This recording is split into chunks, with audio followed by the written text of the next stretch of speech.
Paris, automne 1929. La crise économique frappe de plein fouet la capitale française. Dans ce climat de désespoir, 5 ouvriers du bâtiment disparaissent mystérieusement d'un chantier dans le 16e arrondissement.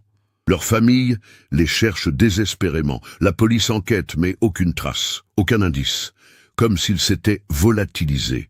65 ans plus tard, en 1994, des ouvriers rénovent un vieux garage à Belleville.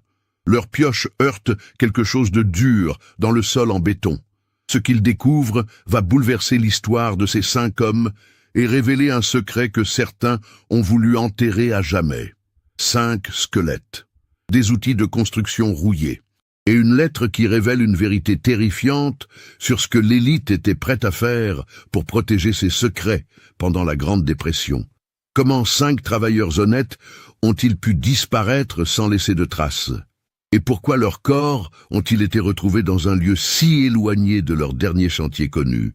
Avant de continuer avec cette histoire perturbante, si vous appréciez les cas mystérieux réels comme celui-ci, abonnez-vous à la chaîne et activez les notifications pour ne manquer aucun nouveau cas. Maintenant, découvrons comment tout a commencé. Pour comprendre cette tragédie, il faut d'abord saisir l'atmosphère de Paris en cette fin d'année 1929. Le krach de Wall Street du 24 octobre a envoyé des ondes de choc à travers l'Europe. En France, les conséquences se font déjà sentir. Les commandes se raréfient, les entreprises ferment, et dans le secteur du bâtiment, le travail devient de plus en plus précaire. Modeste Larousse, 45 ans, connaît bien cette réalité. Depuis 20 ans, il dirige une petite équipe d'ouvriers spécialisés dans la rénovation de demeures bourgeoises. Homme de grande stature, aux mains calleuses et au regard franc, Modeste jouit d'une réputation irréprochable dans le milieu. Les propriétaires le recommandent, les ouvriers le respectent. Sa femme Marguerite et leurs 3 enfants vivent modestement mais dignement dans un petit appartement de Belleville. L'équipe de Modeste se compose de 4 hommes de confiance. Henri Fontaine, 38 ans, carpentier de formation, possède une précision remarquable dans son travail. Père de 2 filles, il économise chaque franc pour leur offrir une éducation décente. Claude Mercier, le plus jeune à 29 ans, compense son manque d'expérience par un enthousiasme débordant et une force physique impressionnante. André Leblanc, 42 ans, maîtrise l'électricité comme peu d'hommes de son époque, une compétence qui lui vaut d'être très demandée. Enfin, Marcel Gagnon, 35 ans, homme à tout faire dévoué, s'occupe de sa mère veuve et de ses 2 jeunes frères. Ensemble, ils forment plus qu'une équipe de travail. Une véritable famille. Ils partagent leurs repas sur les chantiers, s'entraident lors des difficultés financières et leurs épouses se sont liées d'amitié. Dans un monde où la concurrence fait rage, cette solidarité constitue leur force. Le 16e arrondissement, théâtre de leur dernier chantier, contraste violemment avec leur quartier d'origine. Ici, les hôtels particuliers côtoient des immeubles haussmanniens et la richesse s'affiche sans retenue. Les rues larges et arborées, les façades immaculées, les domestiques en livrée rappellent constamment la distance sociale qui sépare les ouvriers de leurs employeurs. Édouard Deschamps, 52 ans, propriétaire d'une florissante entreprise de construction, incarne parfaitement cette bourgeoisie parisienne. Héritier d'une fortune familiale, il a su diversifier ses investissements et résister aux premiers soubresauts de la crise. Homme élégant, aux manières raffinées, il traite ses ouvriers avec une politesse distante, comme on s'adresse à des domestiques compétents mais interchangeables. C'est lui qui a confié à l'équipe de Modeste la rénovation complète d'un hôtel particulier avenue Foch. La demeure, acquise récemment par l'un de ses clients, nécessite des travaux considérables, réfection de la plomberie, modernisation de l'installation électrique, restauration des boiseries et consolidation de certaines structures. Un chantier qui devrait durer plusieurs mois et garantir du travail pendant tout l'hiver. Le contrat, signé le 15 octobre 1929, prévoit un paiement échelonné et une prime de fin de chantier. Pour les 5 hommes, c'est une aubaine inespérée en ces temps difficiles. Leurs familles peuvent enfin envisager l'avenir avec moins d'anxiété. Pourtant, dès les premiers jours de novembre, une atmosphère étrange s'installe sur le chantier. La demeure semble porter en elle les secrets de ses anciens occupants. Les domestiques du quartier murmurent des histoires sur l'ancien propriétaire, un industriel excentrique mort sans héritier direct. Certains prétendent qu'il cachait sa fortune quelque part dans la maison, terrorisé par les fluctuations économiques. Ces rumeurs amusent d'abord les ouvriers, habitués aux légendes qui entourent les vieilles demeures parisiennes. Mais plus ils avancent dans les travaux, plus certains détails les intriguent. Des espaces murés sans raison apparente, des canalisations qui contournent bizarrement certaines zones, des fondations plus profondes que nécessaires. Le matin du 23 novembre 1929 se lève gris et froid sur Paris. Un épais brouillard flotte sur la Seine, et les premières gelées rendent les rues glissantes. Modeste Larousse quitte son domicile de Belleville à 6 heures précises, comme chaque matin depuis le début du chantier. Sa femme Marguerite lui prépare un encas copieux, sachant que la journée sera longue et fatigante. Sur le chantier avenue Foch, l'équipe se retrouve à 7h30. Henri Fontaine arrive le premier, suivi de près par André Leblanc. Claude Mercier et Marcel Gagnon apparaissent ensemble, ayant fait route commune depuis Montmartre, où ils logent tous deux.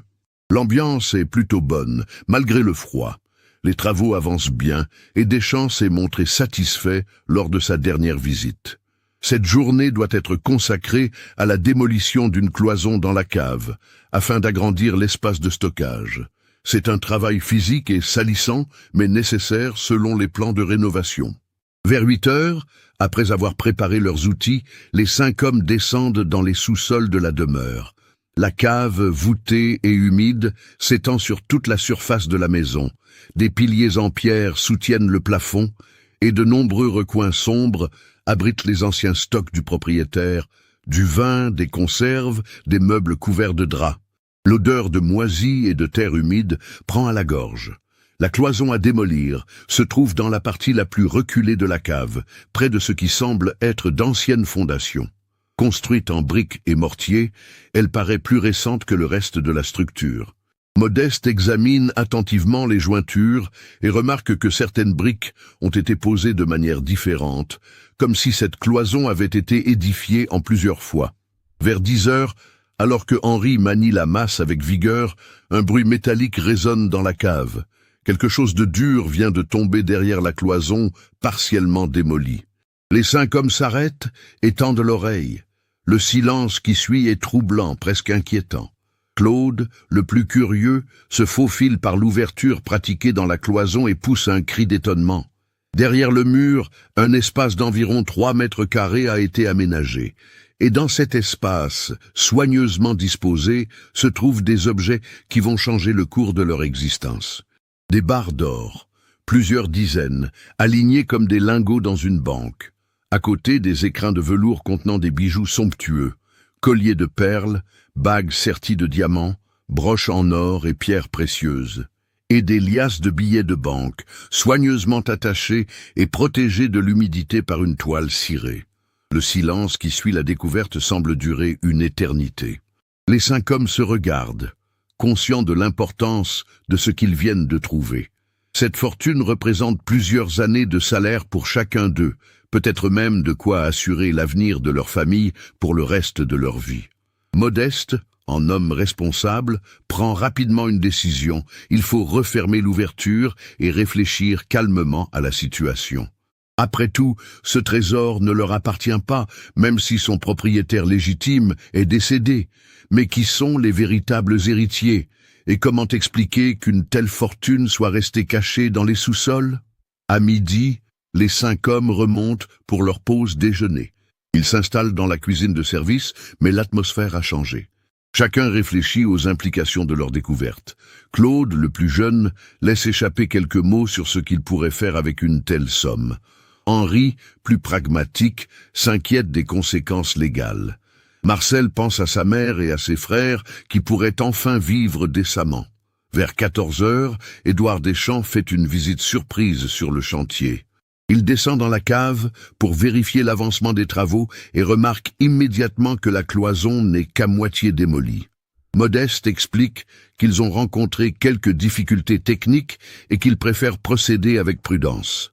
Deschamps examine attentivement les débris et semble troublé par quelque chose. Il pose des questions précises sur l'état de la cloison, sa composition, les outils utilisés. Son comportement, habituellement détendu, devient tendu et méfiant. Il annonce qu'il reviendra le lendemain matin pour faire le point sur l'avancement général. En fin d'après-midi, après le départ de Deschamps, Modeste réunit son équipe. La situation devient délicate. Il est évident que leur employeur connaît l'existence du trésor, ou du moins en soupçonne la présence. Sa réaction prouve qu'il n'était pas au courant de leur découverte, mais ses questions insistantes suggèrent qu'il sait quelque chose.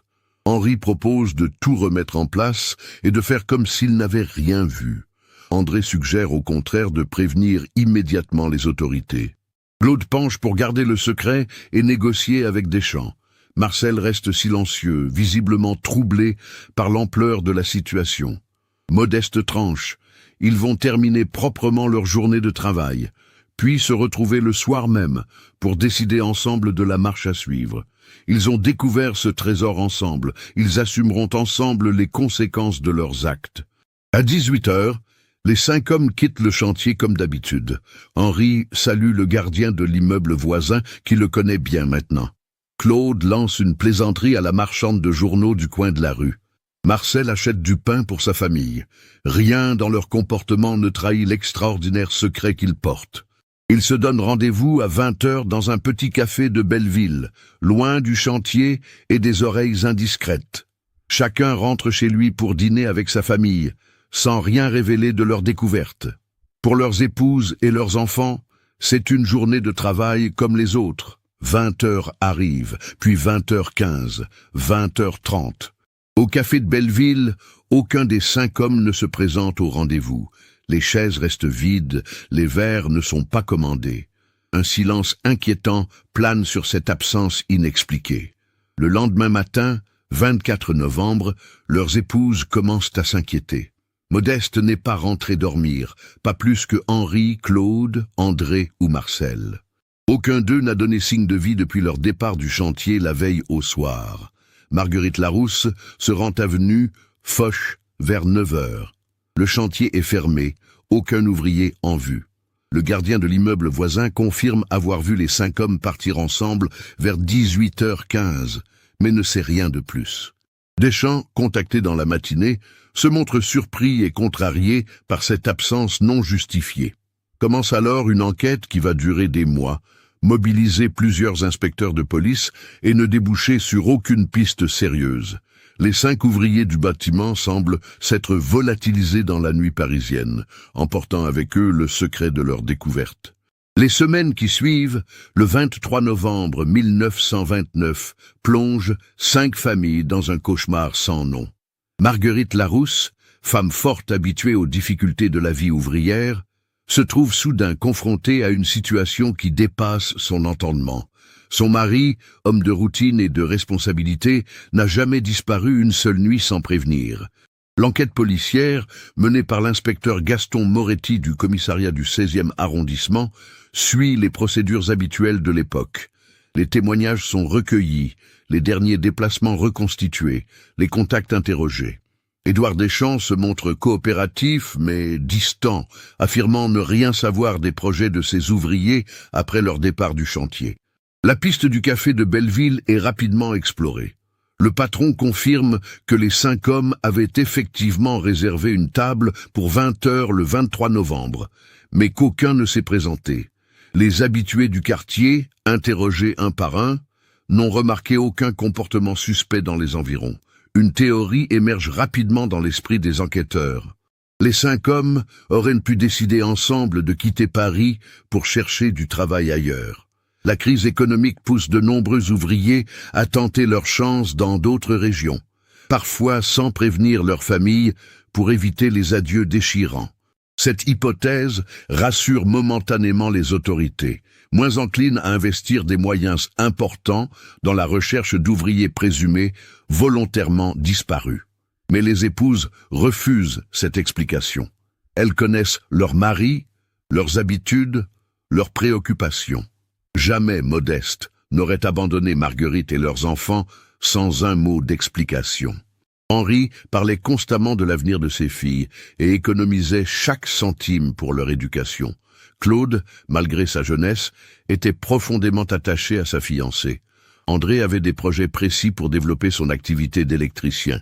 Marcel ne pouvait concevoir de laisser sa mère veuve et ses jeunes frères sans soutien. Les mois passent, et l'absence se transforme en deuil sans corps. Marguerite fait face avec dignité, travaillant comme couturière pour subvenir aux besoins de ses enfants.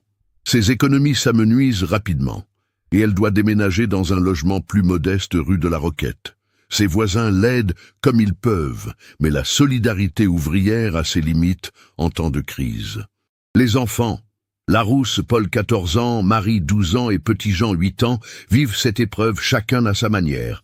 Paul, l'aîné, tente de remplacer son père et trouve un emploi de coursier après l'école. Marie s'occupe du ménage et de son petit frère. Jean, trop jeune pour comprendre, demande régulièrement quand papa va rentrer, brisant le cœur de sa mère à chaque fois. La famille Fontaine connaît des difficultés similaires. Élise Fontaine, femme courageuse mais fragile de santé, s'épuise entre son travail de blanchisseuse et l'éducation de ses deux filles. Suzanne, l'aînée de 15 ans, doit renoncer à ses études pour aider sa mère. La petite Lucienne, 11 ans, développe des troubles du sommeil et refuse de jouer avec les autres enfants. Claude Mercier laisse derrière lui sa fiancée Amélie, qui attend leur mariage prévu pour le printemps suivant. La jeune femme refuse longtemps d'accepter la réalité et continue de préparer son trousseau, espérant contre toute logique le retour de son bien-aimé. Ce n'est qu'en 1932 qu'elle acceptera finalement d'épouser un autre homme, sans jamais oublier complètement son premier amour. La mère d'André Leblanc, Célestine, femme pieuse et résignée, trouve dans la religion la force de supporter l'épreuve. Elle prie chaque jour pour l'âme de son fils et organise des messes pour son repos éternel, bien qu'aucun corps n'ait été retrouvé. Sa foi inébranlable impressionne et réconforte les autres familles dans les moments les plus sombres. Quant à la famille Gagnon, elle sombre rapidement dans la misère. La mère de Marcel, Berthe, femme usée par le veuvage précoce et les difficultés financières, ne survit pas au choc de la disparition de son fils aîné. Elle s'éteint en février 1930, officiellement d'une pneumonie. Mais chacun sait que le chagrin a accéléré sa fin. Ses deux fils cadets, Lucien 16 ans et Georges 14 ans, se retrouvent orphelins et sont placés dans un orphelinat de la banlieue parisienne. Au fil des années, l'affaire des 5 ouvriers disparaît progressivement des mémoires officielles. D'autres drames frappent la France. La crise s'aggrave, le chômage explose, les tensions politiques s'exacerbent. Dans ce contexte, le sort de 5 travailleurs anonymes paraît dérisoire aux autorités. Pourtant, dans les quartiers populaires de Paris, leur histoire continue de circuler. Les anciens du bâtiment racontent à leurs apprentis l'étrange disparition de l'équipe de Modeste Larousse. Certains évoquent des règlements de compte liés aux conditions de travail de plus en plus dures. D'autres murmurent des histoires de découvertes compromettantes sur les chantiers de la bourgeoisie parisienne. Édouard Deschamps, de son côté, termine les travaux de l'hôtel particulier avec une nouvelle équipe d'ouvriers. Il ne fait plus jamais appel aux services de petites entreprises familiales, préférant désormais traiter avec des sociétés plus importantes et anonymes. Sa carrière prospère malgré la crise et il investit massivement dans l'immobilier pendant que les prix s'effondrent. La cave de la demeure avenue Foch est entièrement réaménagée selon les plans initiaux. La mystérieuse cloison est définitivement abattue, l'espace rationalisé et modernisé. Rien ne subsiste de l'ancienne configuration qui avait révélé le secret enfoui. Les nouveaux propriétaires, un couple de banquiers enrichis par la spéculation, ne se doutent de rien. En 1936, soit 7 ans après la disparition, l'État français promulgue une loi permettant de déclarer officiellement décédées les personnes disparues depuis plus de 5 ans. Les familles peuvent enfin faire leur deuil légalement et toucher d'éventuelles pensions. Marguerite demande et obtient un certificat de décès pour son époux. Ses enfants peuvent enfin porter le deuil officiellement. Cette reconnaissance administrative n'apporte cependant aucune réponse aux questions qui continuent de hanter les proches. Que s'est-il réellement passé le soir du 23 novembre 1929 ? Pourquoi 5 hommes responsables et attachés à leur famille ont-ils brutalement disparu ? Et surtout, pourquoi aucun corps, aucun indice, aucune trace n'a jamais été retrouvé ? La Seconde Guerre mondiale vient bientôt bouleverser l'Europe et reléguer définitivement cette affaire aux oubliettes de l'histoire. L'occupation, la résistance, la libération effacent les dernières traces du mystère dans la mémoire collective. Les enfants des disparus grandissent, se marient, fondent leur propre famille, sans jamais connaître la vérité sur le sort de leur père. 54 ans se sont écoulés depuis cette nuit de novembre 1929. Paris a changé, s'est modernisé, a pansé ses plaies de guerre. Le quartier de Belleville, autrefois exclusivement ouvrier, connaît une gentrification progressive qui chasse les anciennes familles vers la banlieue. C'est dans ce contexte que débute, en avril 1994, la rénovation d'un ancien garage automobile situé rue de la Mare. Le bâtiment, construit dans les années 20, a servi successivement d'atelier de réparation, d'entrepôt, puis de local associatif avant d'être abandonné depuis une dizaine d'années. L'entreprise Baticon, spécialisée dans la réhabilitation de locaux industriels, a remporté le marché de transformation de cet espace en loft résidentiel. Le projet, ambitieux pour l'époque, s'inscrit dans la politique municipale de requalification urbaine des anciens quartiers populaires. Jacques Lemoine, contremaître de 52 ans, dirige l'équipe de démolition. Homme expérimenté, il a participé à de nombreux chantiers de rénovation dans la capitale et connaît les surprises que peuvent réserver les vieux bâtiments parisiens. Canalisation oubliée, structures non conformes, vestiges de constructions antérieures, rien ne l'étonne plus. Le 15 avril au matin, ces ouvriers s'attaquent au sol en béton du garage pour creuser les fondations d'un nouveau plancher. Le béton, visiblement coulé de manière artisanale, se révèle plus résistant que prévu. Les marteaux-piqueurs peinent à entamer cette surface irrégulière et particulièrement épaisse. Vers 10h30, Didier Moreau, jeune ouvrier de 28 ans, remarque une zone où le béton sonne creux sous les coups. Il signale cette anomalie à Jacques, qui décide d'approfondir les investigations. Ensemble, ils délimitent une surface rectangulaire d'environ 4 mètres sur 3, où la sonorité diffère nettement du reste du sol. La découverte de ce vide intrigue Philippe Durand, l'architecte responsable du projet. Les plans d'origine du garage ne mentionnent aucune cave ni aucun aménagement souterrain. Cette cavité pourrait compromettre la stabilité de la future construction et nécessite donc une exploration approfondie. L'après-midi du même jour, l'équipe concentre ses efforts sur cette zone suspecte. Le béton cède progressivement sous les assauts répétés des outils pneumatiques. Vers 15 heures, une fissure importante apparaît, révélant l'existence d'un espace vide en dessous. Didier, le plus mince de l'équipe, est chargé de l'exploration préliminaire. Équipé d'une lampe torche puissante, il se glisse par l'ouverture pratiquée dans le béton et découvre une cavité artificielle d'environ 2 mètres de hauteur. L'air, confiné depuis des décennies, exhale une odeur de terre humide et de décomposition qui le fait immédiatement reculer. Jacques descend à son tour et balaye méthodiquement l'espace avec sa lampe. Ce qu'il découvre le laisse sans voix. Dans un coin de cette cache souterraine, 5 squelettes humains sont disposés côte à côte dans ce qui ressemble à une sépulture improvisée. Des lambeaux de vêtements, rongés par le temps et l'humidité, adhèrent encore aux ossements. Mais ce qui frappe le plus le contremaître expérimenté, c'est la présence d'outils de construction éparpillés autour des corps. Marteaux, truelles, niveaux à bulles, scies, tout un arsenal d'instruments de travail datant visiblement des années 20 ou 30. Certains portent encore des initiales gravées dans le métal, une pratique courante chez les artisans de l'époque pour éviter les vols sur les chantiers.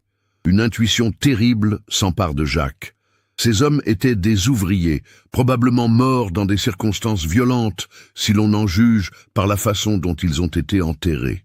Leurs outils les ont accompagnés dans cette tombe clandestine, comme s'il s'agissait d'un message ou d'un symbole. Mais la découverte la plus troublante reste à venir.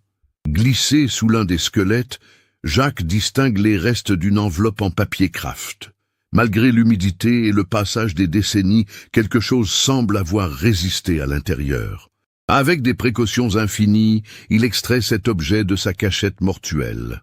L'enveloppe contient plusieurs feuilles de papier, pliées et protégées par une toile cirée artisanale. L'encre, bien que pâlie, demeure lisible.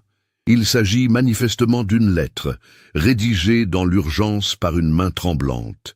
Les premières lignes suffisent à Jacques pour comprendre l'importance de sa découverte. Sans attendre, il remonte à la surface et ordonne l'arrêt immédiat des travaux. Cette affaire dépasse largement le cadre d'un simple chantier de rénovation. Il faut prévenir les autorités et espérer que la justice puisse enfin rendre leur nom à ces 5 victimes. Philippe Durand contacte immédiatement la police du 20e arrondissement.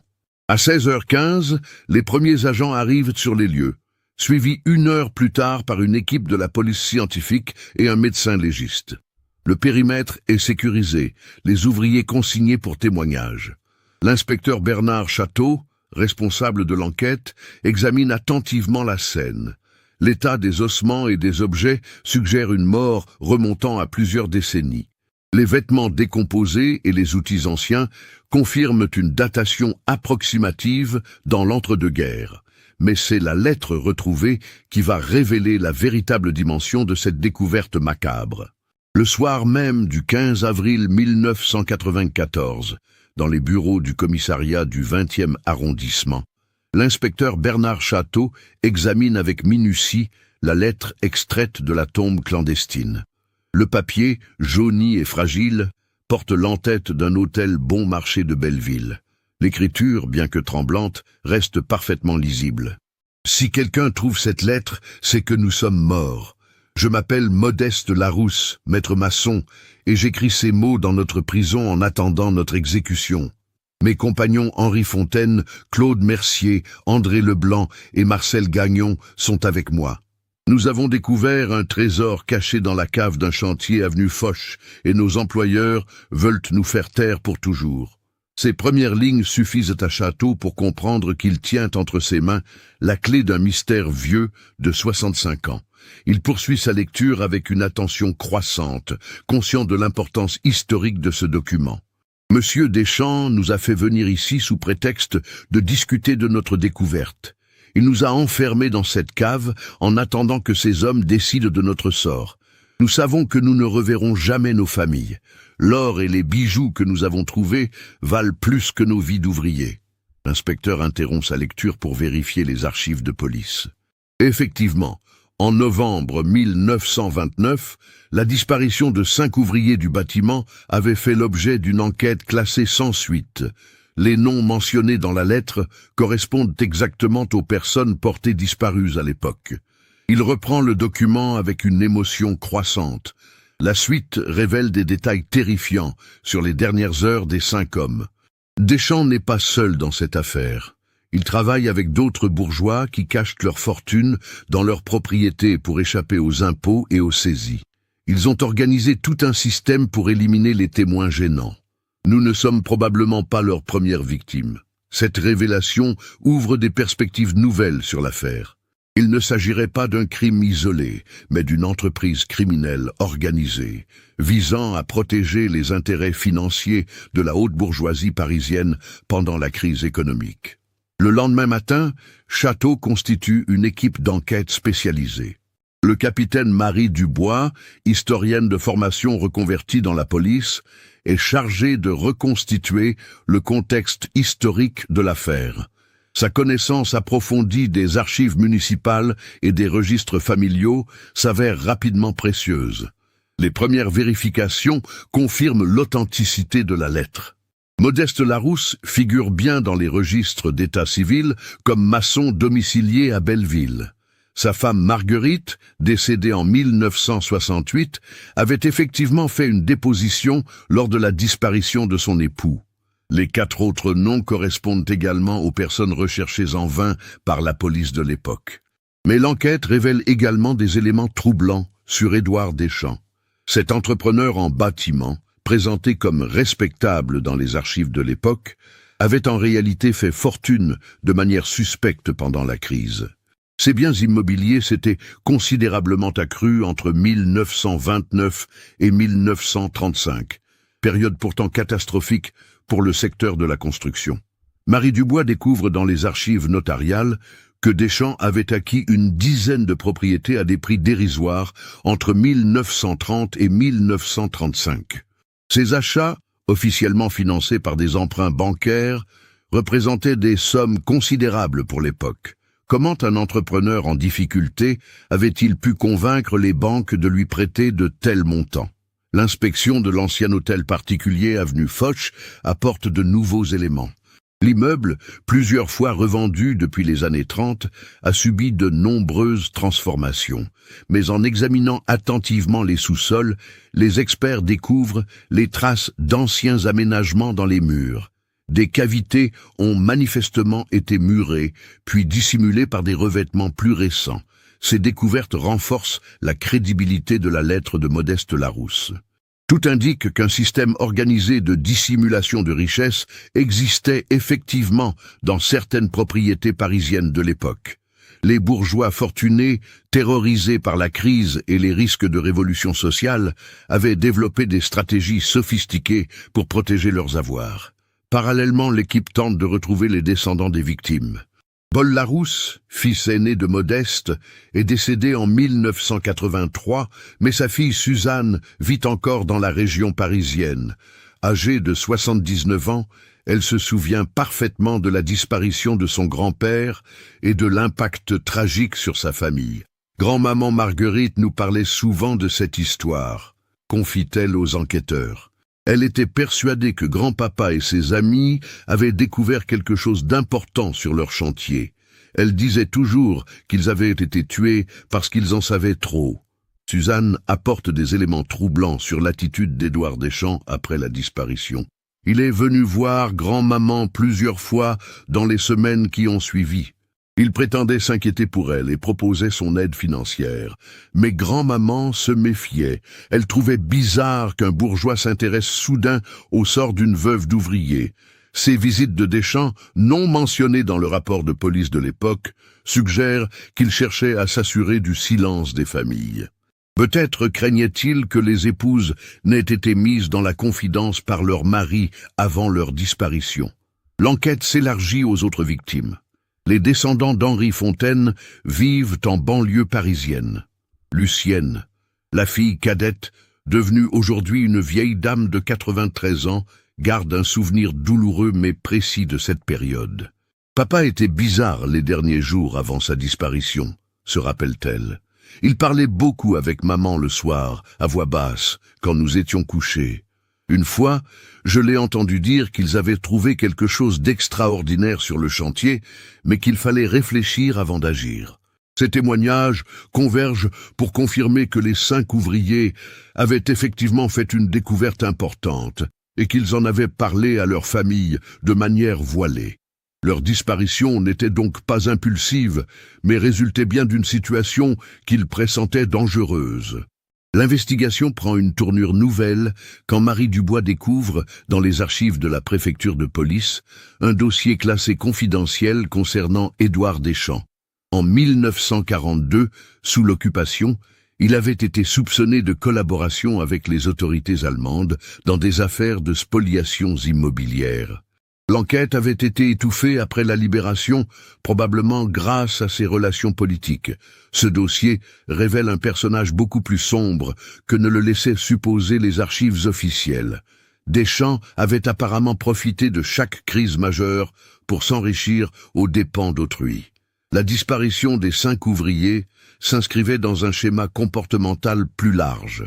Le 22 avril 1994, soit une semaine après la découverte des corps, l'enquête de l'inspecteur Château prend une dimension dramatique. Marie Dubois a retrouvé dans les archives familiales des Deschamps un carnet personnel d'Édouard, légué à ses héritiers après sa mort en 1968. Le petit-fils de l'entrepreneur, Antoine Deschamps, aujourd'hui notaire parisien, accepte de collaborer avec la police après avoir pris connaissance des accusations portées contre son grand-père. Homme intègre de 52 ans, il souhaite que la vérité éclate enfin, même si elle ternit la réputation familiale. Mon grand-père était un homme secret et parfois inquiétant, confie-t-il aux enquêteurs. Dans sa vieillesse, il lui arrivait de tenir des propos incohérents sur des problèmes réglés pendant la crise. Ma grand-mère nous disait de ne pas l'écouter, que c'était la sénilité qui le faisait délirer.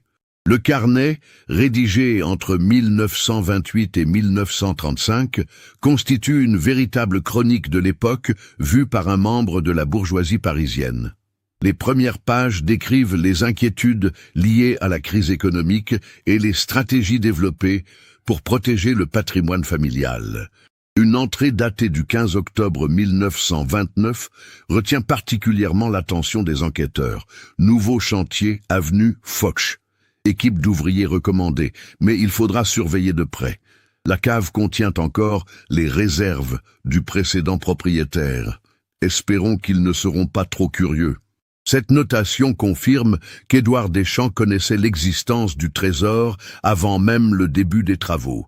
Il avait manifestement acquis la propriété en sachant qu'elle recelait des richesses dissimulées, probablement révélées par l'ancien propriétaire ou découvertes lors de transactions immobilières complexes.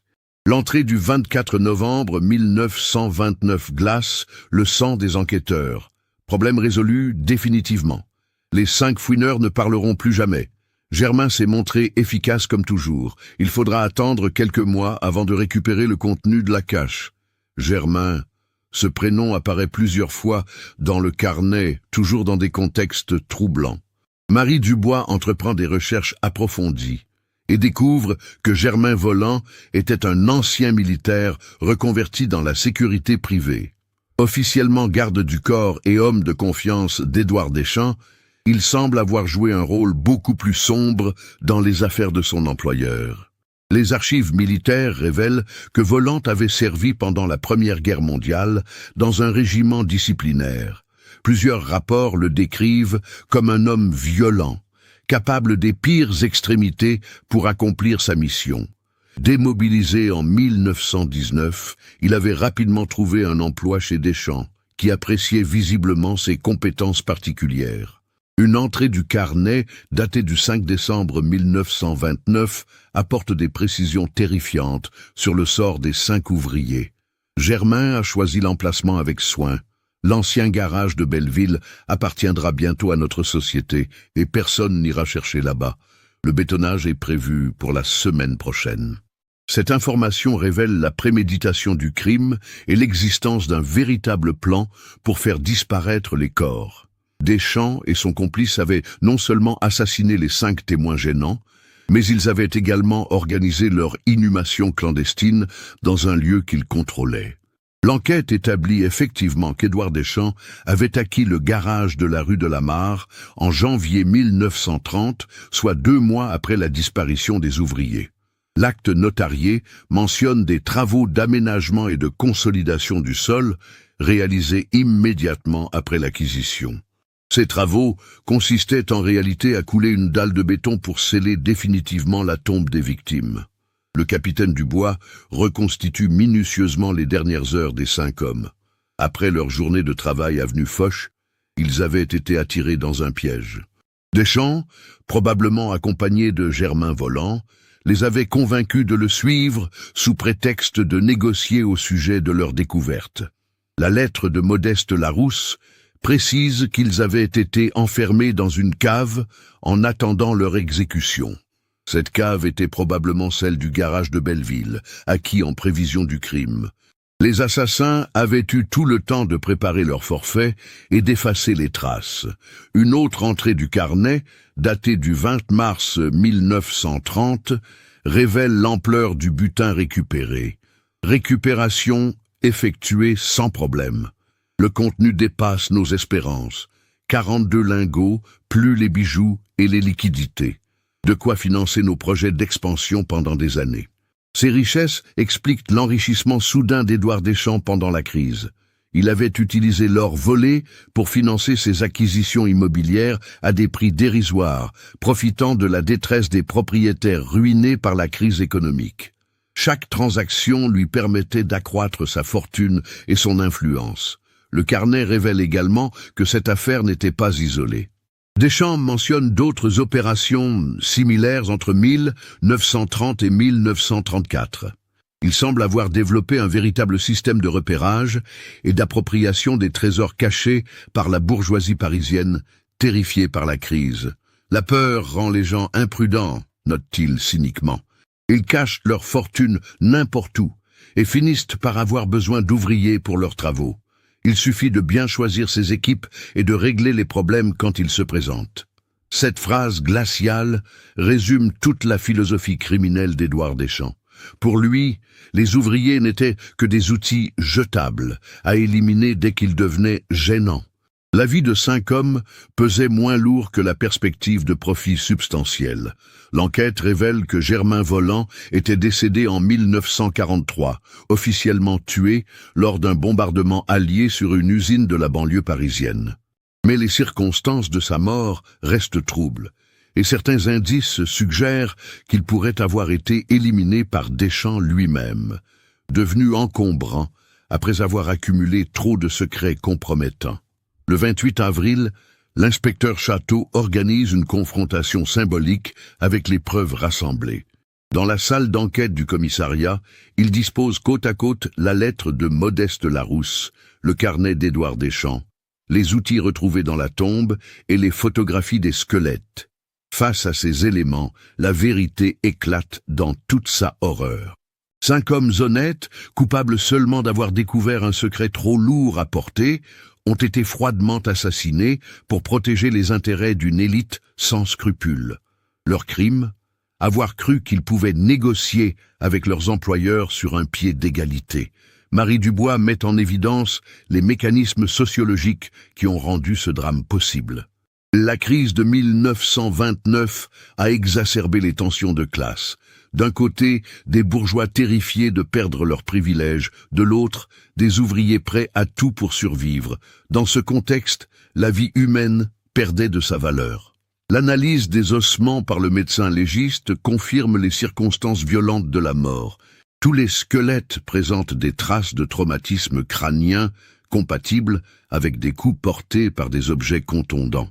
L'exécution a été brutale et efficace, probablement réalisée par un homme habitué à la violence. La découverte de cette vérité, 65 ans après les faits, bouleverse les descendants des victimes. Pour eux, c'est à la fois un soulagement de connaître enfin la vérité et une immense tristesse de découvrir la réalité sordide de cette tragédie familiale. Le 15 mai 1994, l'inspecteur Bernard Château clôt officiellement l'enquête sur la disparition des 5 ouvriers de Belleville. 65 ans après les faits, la justice française peut enfin établir la vérité sur l'un des crimes les plus cyniques de l'entre-deux-guerres parisien. Le rapport final reconstitue minutieusement l'enchaînement tragique qui a conduit au massacre. Le 23 novembre 1929, Modeste Larousse et ses 4 compagnons avaient découvert dans la cave de l'hôtel particulier avenue Foch un trésor d'une valeur considérable. 42 lingots d'or, des bijoux précieux et d'importantes sommes en liquide, dissimulés par l'ancien propriétaire terrorisé par l'instabilité économique. Cette découverte, loin d'améliorer leur sort, avait signé leur arrêt de mort. Édouard Deschamps, qui connaissait l'existence de ces richesses, ne pouvait tolérer que 5 témoins gênants compromettent ses plans d'appropriation. Avec la complicité de Germain Voland, son homme de main, il avait organisé l'élimination systématique des ouvriers. L'assassinat avait eu lieu dans la soirée du 23 novembre, probablement dans la cave du garage de Belleville, que Deschamps s'apprêtait à acquérir. Les 5 hommes, attirés sous prétexte de négociation, avaient été froidement exécutés, puis enterrés sur place. Le bétonnage ultérieur du sol avait scellé leur tombe pour les décennies suivantes. Cette reconstitution permet enfin aux familles de faire leur deuil dans la dignité. Suzanne Larousse, petite fille de Modeste, exprime son soulagement. Pendant toutes ces années, nous avons vécu avec l'incertitude. Savoir enfin ce qui s'est passé, même si c'est atroce, nous permet de tourner la page. Les obsèques officielles des 5 victimes ont lieu le 22 mai 1994 au cimetière du Père-Lachaise. Une foule nombreuse accompagne les cercueils, mélange de descendants, d'anciens du bâtiment et de Parisiens émus par cette histoire tragique. Le maire de Paris prononce un discours rendant hommage à ces martyrs de l'exploitation ouvrière. Sur la pierre tombale commune, une inscription rappelle leur mémoire. Modeste Larousse, Henri Fontaine, Claude Mercier, André Leblanc, Marcel Gagnon. Ouvriers du bâtiment assassinés le 23 novembre 1929 pour avoir découvert la vérité. Leur sacrifice éclaire l'injustice de leur époque. L'affaire suscite un large écho dans la presse française et internationale. Elle illustre de manière saisissante les excès de la lutte des classes pendant la Grande Dépression et révèle les méthodes criminelles utilisées par certains membres de l'élite pour préserver leurs privilèges. Des historiens entreprennent des recherches approfondies sur les autres opérations mentionnées dans le carnet d'Édouard Deschamps. Plusieurs disparitions inexpliquées d'ouvriers pendant les années 30 font l'objet de nouvelles investigations. Bien que la plupart des protagonistes soient décédés, ces enquêtes permettent d'éclairer une page sombre de l'histoire sociale parisienne. La découverte révèle également l'existence d'un véritable réseau de dissimulation de richesses pendant la crise économique. De nombreuses familles bourgeoises avaient développé des stratégies sophistiquées pour soustraire leurs avoirs aux impôts et aux éventuelles révolutions sociales. Ce système, basé sur la peur et le secret, avait créé les conditions favorables au crime d'Édouard Deschamps. Antoine Deschamps, petit-fils de l'assassin, prend une décision qui honore sa famille. Il fait don d'une somme importante aux descendants des victimes et finance la création d'une bourse d'études destinée aux enfants d'ouvriers du bâtiment. « Je ne peux pas effacer les crimes de mon grand-père », déclare-t-il, « mais je peux au moins contribuer à réparer une partie du mal qu'il a causé. » Cette démarche symbolique illustre la capacité de rédemption et la force du pardon. Elle montre que les crimes du passé, même les plus atroces, peuvent servir de leçon pour construire un avenir plus juste. L'ancien garage de Belleville est finalement transformé en centre culturel dédié à la mémoire ouvrière. Une plaque commémorative rappelle l'histoire des 5 victimes et l'importance de la vigilance face aux injustices sociales. Le lieu devient un symbole de la résistance populaire contre l'exploitation.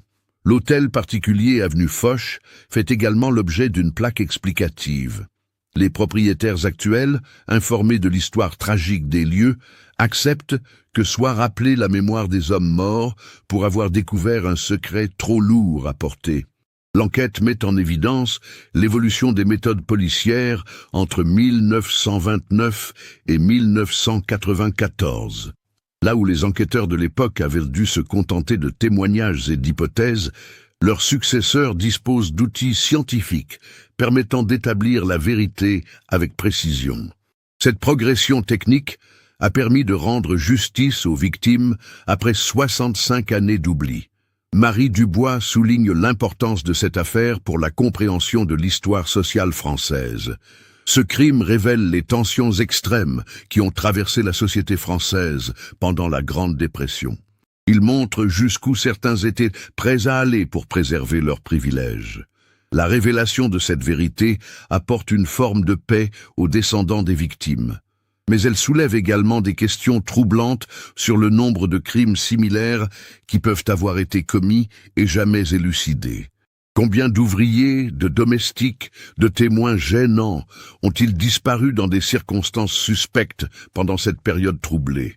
Cette interrogation dépasse le cadre de l'enquête criminelle pour toucher au fondement même de la justice sociale.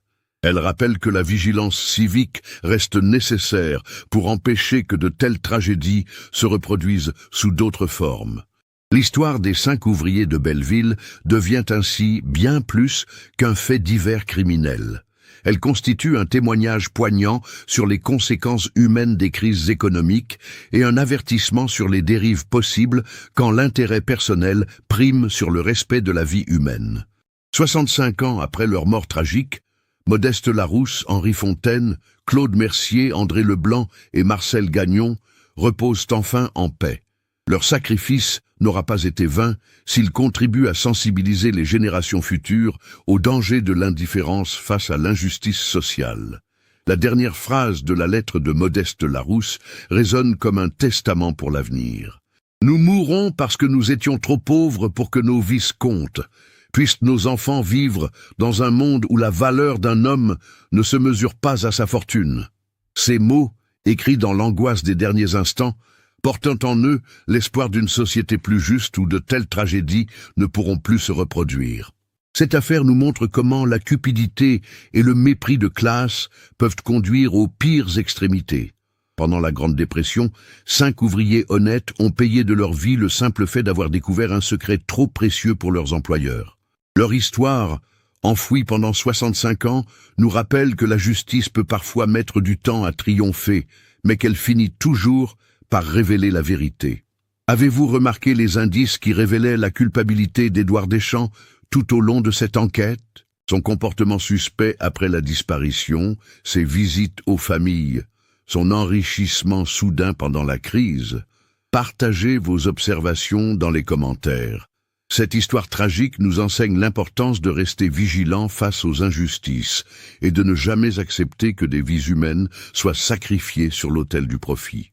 Si cette reconstitution historique vous a touché, n'hésitez pas à vous abonner à la chaîne et à activer les notifications pour découvrir d'autres affaires qui ont marqué l'histoire. Laissez un like si cette enquête vous a marqué et partagez cette vidéo avec ceux qui s'intéressent aux mystères de l'histoire française. Ensemble, préservons la mémoire de ceux qui n'ont pas eu la chance de raconter leur propre histoire.